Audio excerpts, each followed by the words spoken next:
Assalamualaikum warahmatullahi wabarakatuh. Teman-teman, saya izin bercerita betapa memang ucapan saya sejak dulu bahwa kita tidak bisa menemani anak selamanya. Jadi hakikat mendidik anak kan mempersiapkan anak berpisah dengan kita. Nah, saya mau cerita betapa waktu saya dengan anak saya tak terasa. Ada sebuah kejadian beberapa bulan yang lalu yang membuat saya sedih. Ceritanya saya jalan dengan istri saya ke sebuah toko atau mall perkakas rumah tangga. Lagi asik jalan, ada tiba-tiba istri saya mengatakan sesuatu yang saya secara refleks seperti dalam tanda kutip merasa nggak nyaman dan marahin istri saya. Lalu saya bilang, Umi nggak boleh ngomong kayak gitu, Abah belum siap. Pokoknya Umi jangan ngomong kayak gitu lagi. Istri saya tidak menyangka dengan reaksi saya. Saya pun minta maaf kalau saya merasa tidak nyaman seperti itu. Jadi apa perkataan istri saya?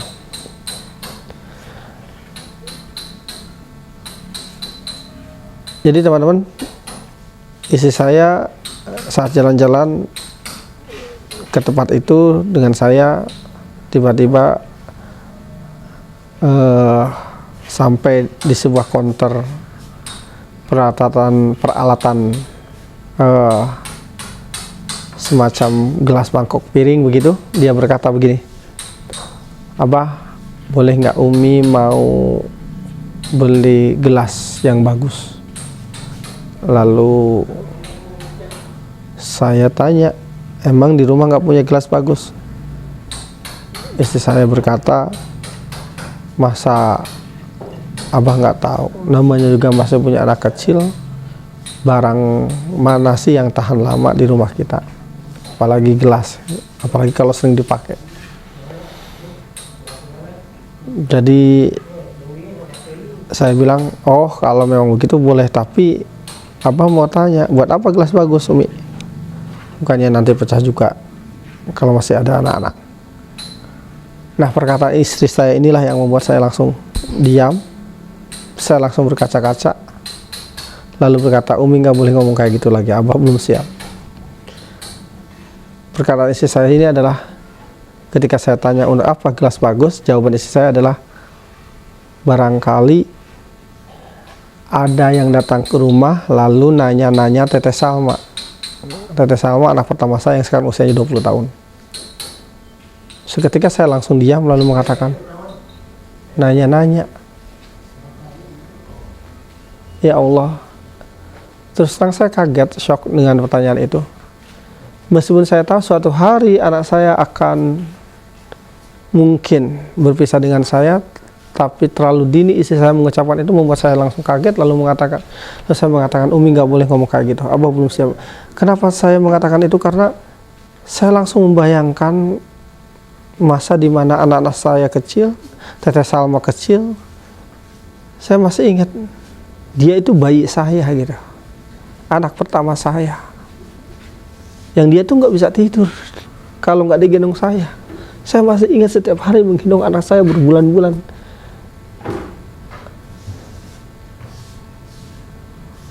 Dan itu menurut saya kenangan yang indah sekali. Untuk informasi, anak saya pertama ini ketika bayi, dia tidak bisa tidur kalau menurut istri saya ya. Tidak bisa digendong, tidak bisa tidur kalau ada Abah, kalau nggak digendong Abah. Padahal kalau saya keluar kota, dia tidak rewel-rewel amat. Tidur dikelonin aja cepat tidur. Tapi kalau ada saya, dia nggak bisa tidur kalau nggak di ayun-ayun. Saya masih ingat ketika mengayun anak saya yang pertama itu, sekarang 20 tahun, waktu bayi saya ingat dengan sholawatnya, dengan nyanyi-nyanyiannya. Saya suka mengucapkan kalimat-kalimat ini, masih ingat. Salatullah, salamullah dan seterusnya. Dan biasanya saya tambahkan lagi dengan ucapan-ucapan yang bagus buat anak saya, semacam doa-doa yang pakai bahasa saya. Tetesa anak abah, cepatlah besar. Kalau sudah besar jadi anak solehah. Anak abah hiduplah amanah, insya Allah kelak masuk jannah. Itu berbulan-bulan saya melakukan itu. Dan ternyata anak saya sekarang udah umur 20 tahun dan udah mulai banyak yang nanya-nanya. Saya merasa belum siap. Ya Allah, anak yang saya gendong tiap hari tiba-tiba mau diambil laki-laki lain. Mungkin bapak-bapak yang punya hubungan dekat dengan anak perempuan suatu hari akan merasakannya, atau bapak-bapak yang sudah senior pasti pernah merasakannya. Betapa anak perempuan diambil laki-laki lain, dalam tanda kutip itu ada semacam perasaan perlindungan diambil alih, cemburu nggak jelas. Atau Anda yang Anda yang perempuan, anak laki-laki Anda yang Anda urus sejak kecil lalu diambil sama perempuan lain, itu ada semacam kehilangan yang tidak jelas. Dan itu yang saya rasakan, saya belum siap. Ditambah lagi malamnya anak saya ngirim pesan sama saya dan perkataannya begini, Abah izin teteh mempersiapkan diri untuk menjadi manusia dewasa. Kira-kira gitu kalimatnya. Dan dia mengirimkan sebuah cover bukunya tentang persiapan pernikahan. Ditambah lagi malamnya anak saya malah ngirim itu. Saya makin merenung, ya Allah betapa hidup kita dengan anak kita tuh nggak lama, teman-teman.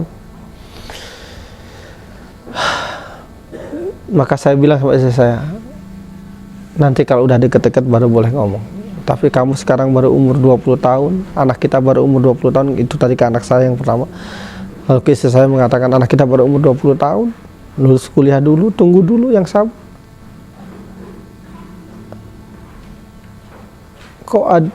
Kok saya merasa ya siap tidak siap, memang saya harus siap, tapi ya saya cuma mau cerita bahwa 20 tahun itu ternyata cuma sebentar, teman-teman, untuk ngurus anak. Dan saya harus siap melepas anak saya. Jadi untuk teman-teman yang anaknya masih SD, TK, nikmatilah momen-momen kebersamaan itu. Jangan sampai setelah anak kita seharusnya memang pergi terbang tinggi menebar manfaat, malah ditahan-tahan akibat kekurangan waktu di masa kecil. Lalu setelah anak kita mau pergi, kita mengatakan bapak ibu sama siapa. Jangan dibolak ya. Habiskan sebanyak-banyak waktu sekarang ketika masih di rumah. Setelah mereka dewasa keluar rumah, pergilah. Kalau anak kita hidupnya lebih bermanfaat yang di tempat yang jauh dari kita ucapkan dengan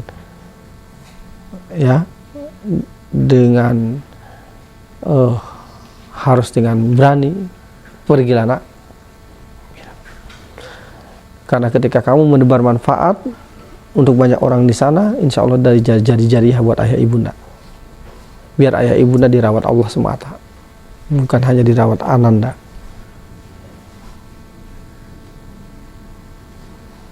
Dan yang paling saya gagal fokus sebetulnya adalah, kalaupun anak saya ada yang datang-datang kan seharusnya yang disiapkan itu kan kayak ilmu berumah tangga, seperti anak saya alhamdulillah mempersiapkannya gitu, ilmu parenting. Yang saya salah fokus adalah kenapa istri saya malah mempersiapkan gelas. Coba apakah ibu-ibu semua kayak gitu? Ya saya pikir gitu ya, kalau ummahat atau ibu-ibu yang rajin ikut kajian itu kan nggak gitu. Ternyata sama aja. ya demikian cerita saya, supaya kita, dan alhamdulillah masih ada 5 anak yang lain, ya hakikatnya 4 ya, karena yang kedua juga sebentar lagi kuliah sudah pergi juga. Jadi kalau anak kuliah ya sudah nggak usah diharapkan banyak, minta waktu sudah, mereka sudah punya dunia sendiri. Alhamdulillah saya masih ada 4 anak lagi yang ini harus dimanfaatkan untuk memohon kebersamaan. Selamat buat Bapak Ibu yang selama ini amanah ngurus anak, sehingga jiwa anak merasa aman di tangan kita, sehingga mereka setelah pergi mereka akan terikat dengan jiwanya dengan kita, sehingga insya Allah mereka masih mencintai kita meskipun mereka tidak ada di dekat kita. Amin. Mudah-mudahan ini juga jadi doa buat yang mendengarkan video ini. Terima kasih. Assalamualaikum warahmatullahi wabarakatuh.